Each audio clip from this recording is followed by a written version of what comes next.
Saya mau nanya Pak Ustadz, saya kerja di hotel, saya sering nerima uang dari tamu, tip, apa hukumnya? Kalau banyak halal. Soalnya hotel tidak syariah Pak Ustadz. Dia ngasih kamu kenapa? Boleh jadi karena dia kasihan, teringat dia anaknya, teringat dia adiknya. Bisa jadi karena ditengoknya di situ bersih, senang dia. Jadi banyak motifnya. Kalau tidak ada dosa di dalamnya, ya tak apa-apa, hadiah. Somad, minjam duit masjid, tidak, tak bisa. Ustadz nyindir pengurus masjid ya, saya ketua masjid. Saya ketua masjid. Datang orang mau minjam, tak bisa, saya bilang, ini uang umat. Kalau mau uang saya, kalau gitu uang ustadz lah pinjam, senang tak ada pula.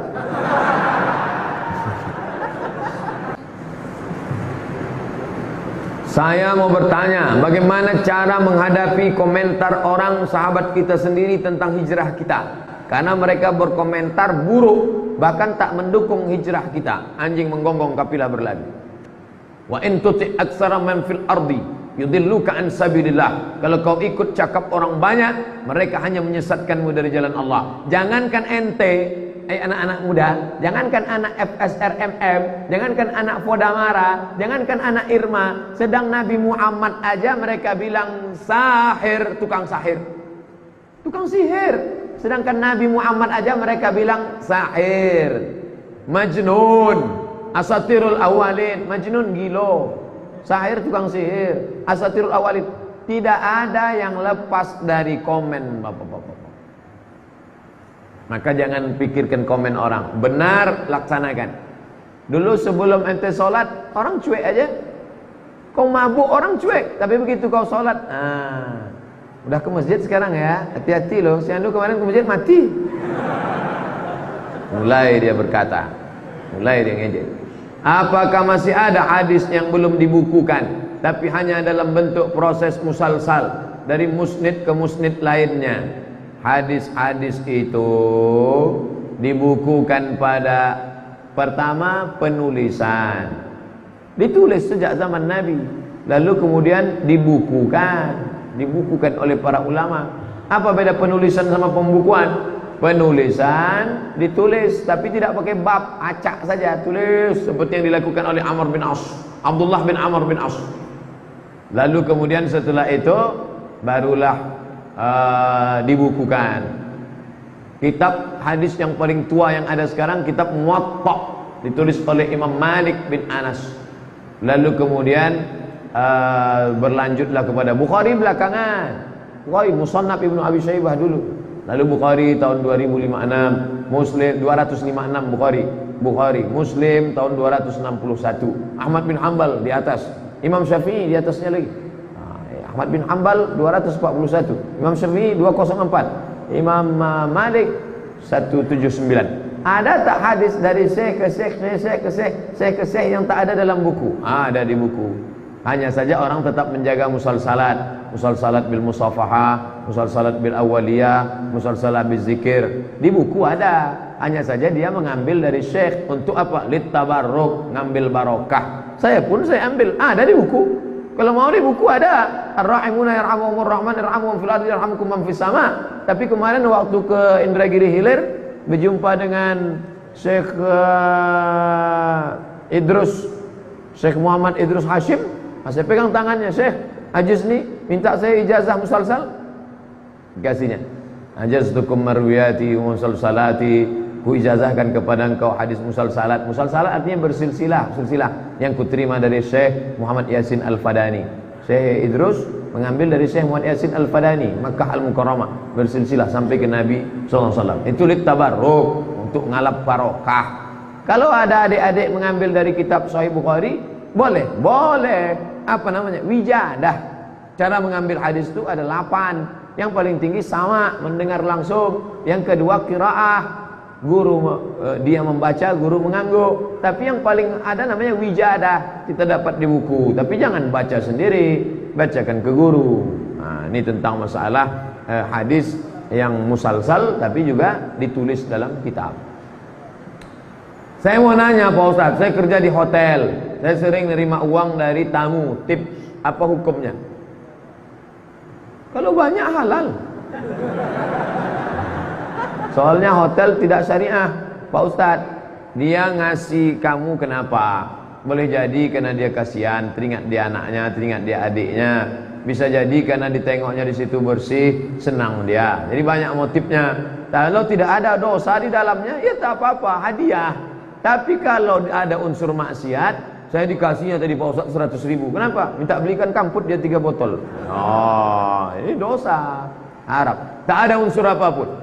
Bekerja engkau dengan sesuai kerja, kau bersihkan, ini tiba-tiba pas keluar dikasihnya. Kau bawakan tasnya, dikasihnya. Nih, terima kasih ya, Dik.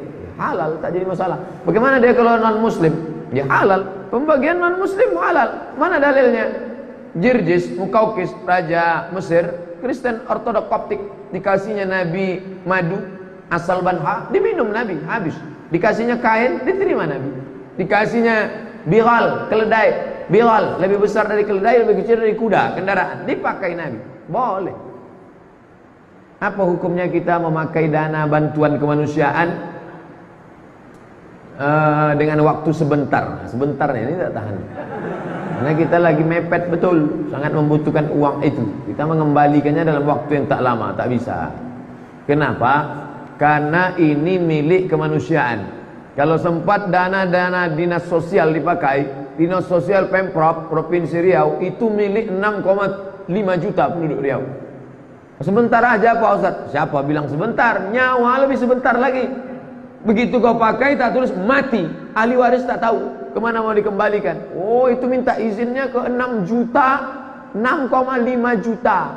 Saya mau minta maaf kepada bapak seramai ini aja, bingung mencarinya di akhirat padang mahsyar. Di padang panjang aja payah jumpa, lagi padang mahsyar. Mana mencari dia di akhirat? Makanya masalah duit, masalah administrasi keuangan dalam Quran paling detail. Buka Al-Baqarah 282 ya ayyuhalladzina amanu, ayo orang beriman, idza tadayantum bidainin, kalau kalian menjalin utang piutang ila ajalin musamma sampai batas tempat tubuh, tulis. Payah kita mencarinya. Jangan coba pakai duit umat. Kalau mau perlu betul, datang minta. Ustaz Somad minjam duit masjid, tidak, tak bisa. Ustaz nyindir pengurus masjid ya, saya ketua masjid. Saya ketua masjid. Datang orang mau minjam, tak bisa, saya bilang, ini uang umat. Kalau mau uang saya, kalau gitu uang ustaz lah pinjam, senang tak ada pula. Ustaz Abdul Somad, ana mau bertanya, apakah rusak tauhid ana kalau ana mengatakan kepada akhwat untuk mau menunggu dia sampai siap? So sweet. Soalnya sebelumnya ana mencoba mengajak seorang akhwat berta'aruf, namun setelah akhwat tersebut menanyakan kepada orang tuanya tak memberikan restu dengan alasan akhwat tersebut baru selesai wisuda. Ada bagusnya kalau dia bekerja dulu. Apakah artinya di sini ana menjadikan atau menduakan Allah? Sebabnya saya berkeinginan cuma akhwat tersebut yang saya harapkan, karena agamanya bagus dan acara. Ini kan banyak ceritanya nih. Nunggu tamat kuliah dulu, udah tamat nunggu wisuda dulu, udah wisuda kerja dulu. Yang cepat kan ada. Kalau bisa cepat kenapa lambat? Kenapa kau tunggu-tunggu dia? Takutnya nanti begitu dia kerja mati. Stres. Bagus cari yang cepat aja dulu, yang cepat itu dulu. Nanti kalau dia mau nunggu, dia yang kedua. Dapat dua-duanya. Mengapa sahabat mengumpul? Ustadz nih ngomong jangan sembarangan. Saya bukan sembarangan. Sekarang berapa banyak perempuan yang solihah tidak diselamatkan oleh laki-laki, akhirnya menikah sama Fir'aun, menikah sama pecandu narkoba. Berapa banyak perempuan, Pak Ustadz, saya pengajian suami saya selingkuh, tak terhitung berapa banyak. Sampai error HP saya sudah 2 hari tak aktif. Masuk WhatsApp 11.000 sekali masuk. Tak siapa membocorkan nomor saya sampai hati dia. Itulah, berapa banyak orang. Nah itulah. Jadi antum bisa menyelamatkan 2 yang solihah ini, itu jihad luar biasa itu. Allahu Akbar. Tengok kuat takbir. Mengapa sahabat mengumpulkan Al-Quran dari pelepah korma dan tulang, sementara para sahabat tersebut hafal Quran? Sahabat itu hafal Quran, tapi Nabi menyusun tim penulis wahyu sebanyak 40 orang. Maka dikombinasikan antara hafalan dengan tulisan. Kumpulkan yang ada di pelupa korma, komparasi. Itulah sekarang metode ilmiah namanya studi komparatif, studi banding.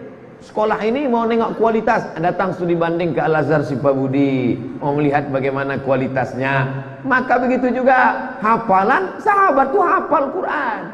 70 tentara penghafal Quran meninggal mati syahid waktu memerangi Nabi palsu Musailamah Al-Kadzab. Tapi dikumpulkan lagi yang ada tulisan pelupa korma, dicek lagi, dikomparasi lagi. Baru bukan mereka meragukan hafalan mereka. Jangan silap dengan hafalan mereka. Apa hukum rokok bagi yang kecanduan dengan rokok? Rokok ini haram. Mufti Mesir Syekh Ali Jum'ah haram. Mufti Mesir Syekh Nasir Farid Wasil haram. Mufti Saudi Arabia Syekh Abdul Aziz Ibnu Baz haram. Mufti Indonesia tak ada mufti. Indonesia Muhammadiyah, Majelis Tarjih Muhammadiyah haram. Majelis Ulama Indonesia haram bagi ibu hamil, ibu menyusui, anak-anak, orang sakit haram. Bagi orang yang biasa makruh. Itu saya membacakan fatwanya aja. Ustaz merokok, saya tak merokok. Kapan waktu qadha bagi sholat subuh? Selesai sholat subuh itu qadha. Tapi kalau di masjid nanti orang menimbulkan fitnah, balik ke rumah, tunggu setelah syuruk, sholat sunat. Atau di masjid berzikir setelah sholat sunat isyraq. Hebat kawan tuh ya, banyak sholat sunat duhanya. Rupanya qadha. Sementara setelah sholat subuh kan tak boleh. Sholat subuh, setelah sholat subuh tak boleh sholat yang tak ada sebab. Kalau ada sebabnya boleh. Sholat jenazah setelah sholat subuh boleh. Sholat tahiyatul masjid, habis sholat subuh masuk ke masjid boleh. Apa tak boleh? Begitu juga dengan qadha. Tapi kalau orang ngajinya tak sama, nanti menimbulkan fitnah. Balik Idul Fitri ke kampung, orang kampung tak ada pengajian. Begitu ditengoknya ada orang sholat setelah subuh, wah ini aliran sesat nih kan? Tangkoknya pula wah. Saya mau tanya Ustaz, kalau kita pergi keluar kota, di jalan terdengar azan, masuk waktu sholat, pas kita berwudu ternyata air dari masjid itu bau, dan kita berkumur seperti ada rasa karat atau minyak. Gimana tuh Ustaz? Apakah wudu kita sah? Al-ma'u idza ballaghal qullataini lam yahmil khabas. Kalau air itu sudah sampai 2 kulah, maka dia tidak mengandung khabas, tak ada najis. Itu kalau di daerah ini mau pergi daerah Tembilahan, daerah Rokan Hilir Makan Siapi-api, daerah Bengkalis, berarti kita air keran itu memang ada.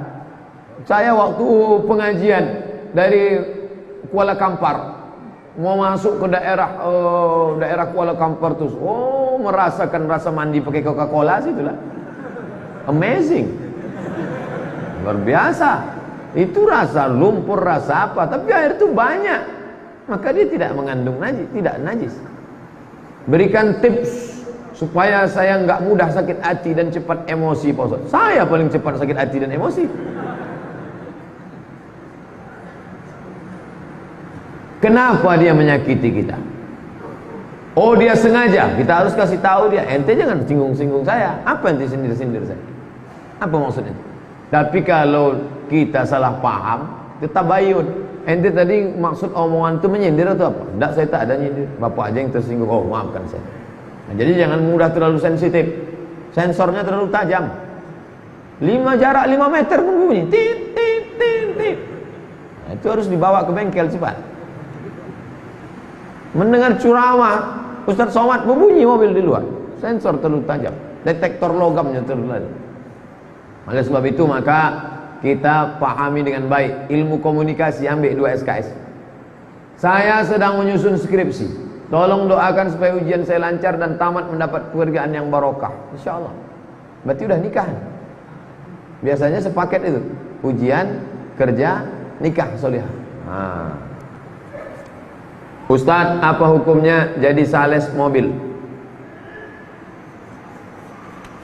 Orang yang menjual produk halal, maka segala yang berkaitan dengannya halal. Ngajak orang makan, bapak-bapak silakan makan ini, rumah makan bagus ini, ya, halal, salah. Jadi gaji oleh rumah makan. Begitu juga dengan mobil. Mobil itu tidak haram. Ini mobil haram Pak Ustaz karena buatan Jepang. Oh tidak, dia sudah menjajah kita 3,5 tahun. Apa hubungannya? Ya, jadi tidak haram, kecuali dia sales jual babi, sales jual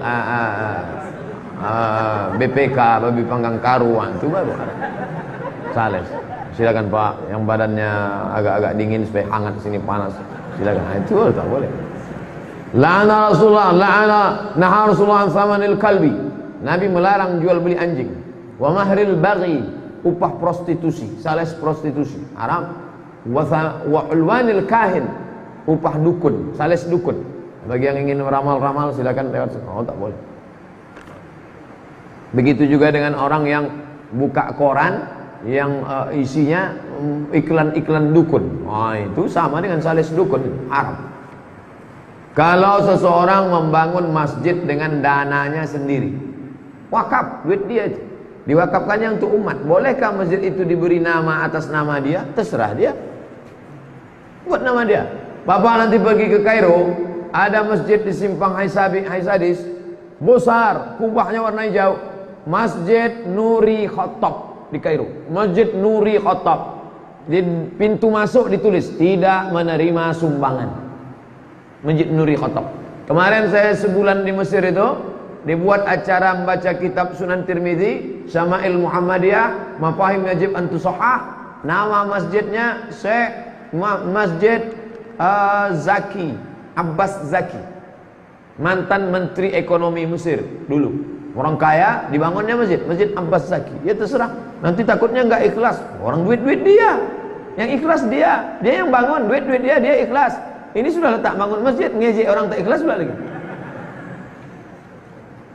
Apa hukumnya pengacara makan hasil pembelaannya yang salah? Artinya koruptor jelas korupsi tetap juga dia bela. Makan haram dia. Disumbatkannya duit haram itu ke mulut anaknya, ke mulut bininya, haram. Akhirnya duit itu pun tak juga jelas. Anak pecandu narkoba, bini berselingkuh, duit haram, duit hantu dimakan setan. Pokoknya kita hidup ni lurus-lurus saja lah. Bukan lama hidup nih. Saya tak terasa nanti bulan Ramadan pas 10 tahun. Ramadan 2008 saya pulang dari Maroko, 2018 Ramadan pas 10 tahun. 40, 50, 60 mati. Kok sampai pula? Bukan lama hidup nih. Dia ambil haram. Bukan lama menikmati hidup nih. La ilaha illallah. Berapa banyak orang mengumpulkan duit haram, dia pun tak sempat menikmatinya. Akhirnya siapa ngambil? Bininya. Nikah bini sama berondong. Habis. Apa yang dikejar hidup ini? Saya mau bertanya, apabila kita lihat teman kita sedang bermaksiat, nonton video porno, posisinya tidak menonton, iman lagi kuat, mau menasehati tapi tak enak karena saya belum tentu benar. Dia aja tak yakin dia benar. Gimana antum tak yakin antum benar? Saya benar, saya hamba Allah, Allah menolong saya. Kamu harus begitu. Kalau antum sendiri tak yakin antum benar, patutlah antum tak yakin. Karena saya belum tentu benar dalam ibadah dan terkadang saya terjerumus hal yang sama. Lebih baik saya nasihati atau saya biarkan? Antum nasihati diri, antum nasihati orang, antum nasihati, antum ajak buat baik. Kuntum khaira ummah, kalian umat terbaik. Syaratnya apa? Ta'muruna bil ma'ruf wa tanhauna 'anil munkar. Ikutlah komunitas sahabat hijrah, komunitas udah putusin aja, komunitas kemarin waktu di acara di Medan konferensi pers ramai anak-anak muda. Berikut ini kita komunitas apa nih? Komunitas hijrah. Ini komunitas apa? Komunitas usahawan muslim. Ini apa? Komunitas entrepreneur muslim. Ini apa? Komunitas jomblo syariah. Ada. Mantap. Saya pernah dengar cerita tentang sahabat yang meminum darah Nabi SAW. Sedangkan dalam Al-Quran minum darah itu dilarang. Darah itu haram. Ini khususnya. Nama kitabnya Mafahim Yajib Antusahah. Ketika Nabi menyuruh sahabat membuang darah bekas bekam, hijamah, ambil darah, pergi buang sana. Begitu dia ke belakang, bukan dibuangnya, diminum ya darah Nabi. Lalu dibilang, yang mana darah? Kau minum. Kata Nabi SAW, orang yang darahnya bercampur dengan darahku haram disentuh api neraka. Darah Nabi SAW, darah kawan antum jangan antum minum. Dracula. bekas air minum Nabi. Nama minum tempat minumnya Kirbah. Ketika Nabi meninggal, datang Asma, diambilnya tempat minum Nabi itu. Asal anaknya demam, diisinya air ke tempat air minum Nabi itu. Bekas mulut Nabi itu dituangnya, diminumkannya. Untuk apa? Mengambil barokah. Jadi sahabat mengambil barokah. Lalu kemudian Khalid bin Walid, mana peciku? Falan suah, mana peciku? Mana peciku? Kata Khalid. Khalid bin Walid, peci berserak-serak di pasar Madinah. Kenapa kau pusing? Bukan pecinya, ada rambut Nabi ku simpan, diselipkannya. Setiap aku pergi perang ku pakai, tak pernah aku kalah. Jadi mereka mengambil barokah. Imam Ahmad bin Hanbal mengusap mimbar tempat Nabi.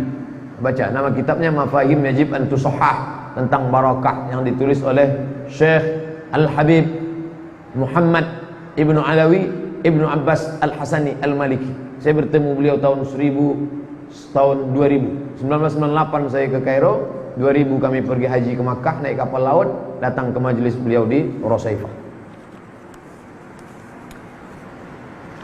Perusahaan tempat saya kerja mengamanahkan pada saya membeli perlengkapan kantor. Saat saya beli perlengkapan tersebut, saya bisa dapat menawar dari harga awal. Bolehkah saya mengambil keuntungan dari selisih harga awal dari harga yang saya tawar? Ketika menulis di nota, saya buat harga awal. Harga awal 2 juta.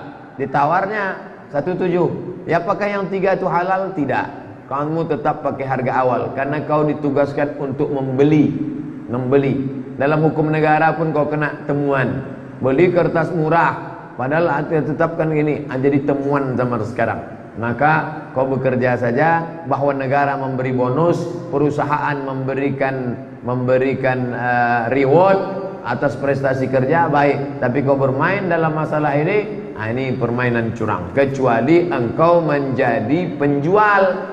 Engkau punya barang, lalu kau jual, itu beda. Menjadi penjual, mengambil keuntungan dari barang yang dijual. Ini tidak, dia tidak menjual barang, dia hanya membeli. Harga pokok sudah ditetapkan, maka dia pakai harga pokoknya. Oh, kalau gitu saya tak dapat untung lah Pak Ustadz. Kau kan sudah digaji, kau sudah diberikan bonus oleh perusahaan. Ketika sholat yang tidak boleh ditutup wajah dan telapak tangan. Bagi muslimah, ketika sholat yang tak boleh ditutup wajah dan telapak tangan. Bagaimana hukumnya muslimah yang ketika sholat pakai cadar? Yang tak boleh tapak tangan ditutup itu dipakainya sarung. Itu yang tak boleh itu, sarung tangan. Itu tak boleh. Adapun menutup tangan dalam mukena, menutup tangan dalam, itu sama seperti umroh. Yang tak boleh itu pakainya sarung tangan. Begitu juga dengan wajah itu. Yang tak boleh itu ada topi kalau mau naik ke tangkuban perahu, kan ada tuh. Tuh dipakai pas mau sholat, dipakainya tuh. Itu yang tak boleh. Adapun kain niqab menutup, maka menurut fatwa ulama Saudi Arabia yang mewajibkan cadar, Syekh Ibnu Utsaimin, Syekh Ibnu Baz, pendapat mereka boleh. Tapi saya pakai pendapat mazhab mayoritas mazhab Syafi'i, waktu sholat itu untuk buka aja. Buka. Kan tak ada laki-laki menengok, kan sama perempuan situ. Kecuali ada pula mengintip buka. Paling anak-anak ngintip. Atau bapak-bapak yang ulahnya udah macam anak-anak.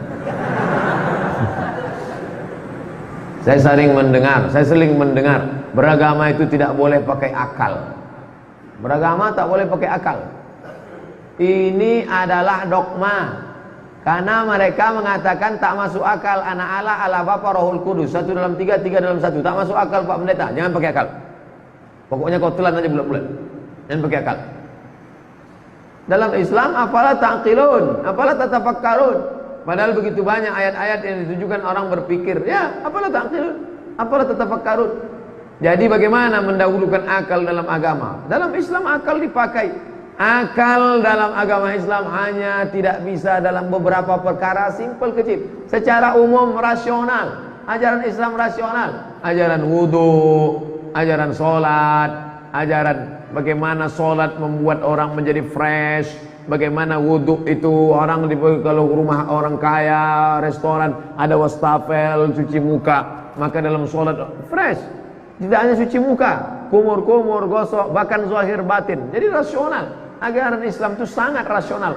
Maka kalau ada orang mengatakan kau kalau sudah mengaji kau usah pakai akal lagi. Oh, gimana? Islam itu akal. La dina liman la aqlalah, bukan hadis. Ungkapan orang-orang ahli hikmah. La dina liman la aqlalah. Tidak ada beragama bagi orang yang tak berakal. Tapi bukan hadis, ungkapan. Oleh sebab itu maka dalam Islam akal dipakai. Hanya ada beberapa perkara yang tak bisa pakai akal. Bukan banyak, bukan semua agama ini harus pakai akal. Akal ketemu dengan ayat, lahirlah tafsir. Akal ketemu dengan hadis, lahirlah syarah. Akal ketemu dengan ayat-ayat hukum, lahirlah fikih, halal, haram, makruh, mubah. Kalau tidak pakai akal gimana mengharamkan bir? Mana ada ayat Quran? Ya ayyuhalladzina amanu bir.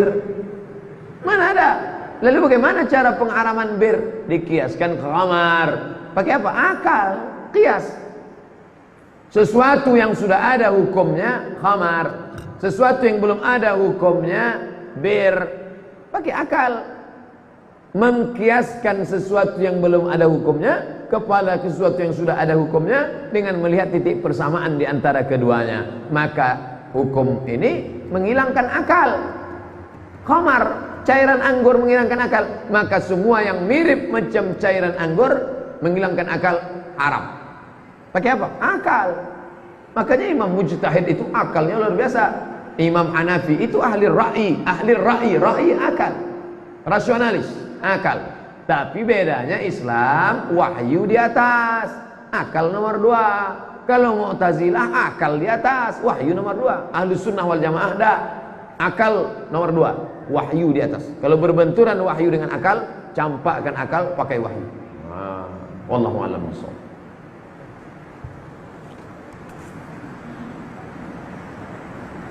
Apa kewajiban kita terhadap ibu tiri sama dengan ibu kandung? Ya, sekejam-kejamnya ibu kota masih kejam ibu tiri, Pak Ustaz. Itu nasib masing-masing lah. Setelah ibumu meninggal, maka ibu tirimu itulah yang menjaga ayahmu. Dan kalau ayahmu meninggal, kau tak boleh nikahi ibu tirimu itu, karena sudah nikahi bapakmu. Oleh sebab itu dia seperti ibumu. Ini banyak orang setelah emaknya meninggal, bapaknya dilarangnya kawin. Ayah, setelah mama tiada, ayah silakan terbang, mau ke Surabaya ada kakak, mau ke Singapura ada abang, mau ke Jakarta silakan. Apa kata bapaknya? Kalian kemana aku terbang saja kalian pikirkan, kemana aku hinggap kalian tak pikirkan. Maka yang paling layak baik adalah kawan saya ketika neneknya meninggal, maka ibunya, kawan saya punya kakek, anak ibunya nih anak kakeknya. Ketika mbah perempuannya meninggal, maka ibunya mencarikan perempuan untuk menikah dengan ayahnya supaya ayahnya itu terjaga zahir dan batin. Nah, begitulah bakti, kalau menjaga itu. Bagaimana cara bersilaturahim dengan laki-laki yang bukan mahram? Apa yang untuk silaturahim sama dia? Tadi di lokal ada yang nanya, Ustaz, boleh nggak saya berteman dengan teman laki-laki tapi tidak ada hubungan apa-apa? Tidak ada pertemanan dengan laki-laki. Baik sudah menikah, apalagi belum menikah. Makanya reuni-reuni sekarang tuh, oh bahaya itu. Reuni dalam grup WA 20 tahun yang lalu susah, jelek. Sekarang ini yang kata CLBK, cinta lama bersemi kembali, selingkuh. Luar biasa zaman sekarang ini. Oleh sebab itu hindari. La tattabi'u khutuwati syaitan. Jangan ikut langkah-langkah setan. Setan tidak pernah mengajak ayo berzina. Nah, apa kata setan? Cari nomornya. Apa kata setan? Buat janjian. Apa kata setan? Ajak makan siang. Apa kata setan? Curhat agak sekali 2 kali. Hati-hati jebakan setan, lebih hebat dari jebakan Batman. Sedangkan menatap dan berkumpul dengan laki-laki itu dilarang. Tidak ada pertemanan. Teman tapi mesra, tak ada itu. Rusak. Ustaz tak punya teman perempuan, tak ada. Kemarin saya ke Madrasah Sanawiyah, apa kesan mereka? Somad, dulu waktu kita sama-sama Sanawiyah, satu pun tak ada di lokal ni perempuan yang pernah ngomong sama ente. Iya, saya bilang. Sampai sekarang. Tapi ada juga yang ngomong, itu yang berani yang ngomong. Pakai kertas aja ngomong. Saya usaha sablon, kaos. Tulisan apa saja yang tidak boleh dibawa masuk ke dalam kamar mandi? Lafaz Asmaul Husna, Ya Rahman, Ya Rahim, Ya Malik, Ya Qudus, Muhammad SAW. Pokoknya jangan antum pakai yang Arab. Oh, tulisan Arab ini tak boleh, Pak Ustaz. Mamnu'ut tadkhin. Boleh. Mamnu'ut tadkhin artinya dilarang merokok.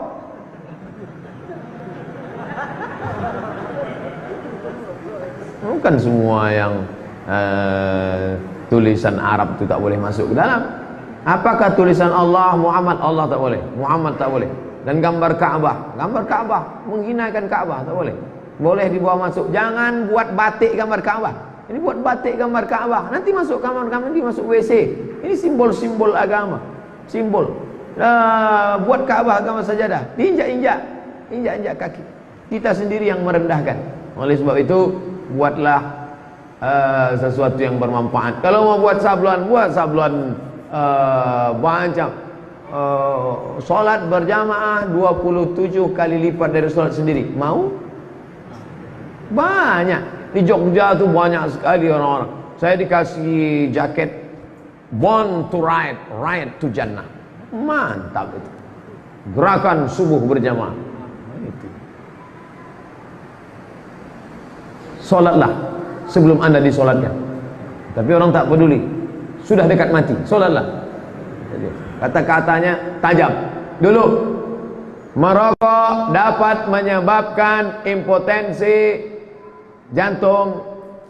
Orang tak peduli. Sekarang kata-katanya pedas. Merokok membunuh. Kabarnya nanti mau dirubah lagi. Matilah kau. Tajam kata-kata. Terima kasih segala perhatian. Mohon maaf segala kesilapan. Ala hadhihi niyah wa kulli niyatin salihah. Al-Fatihah.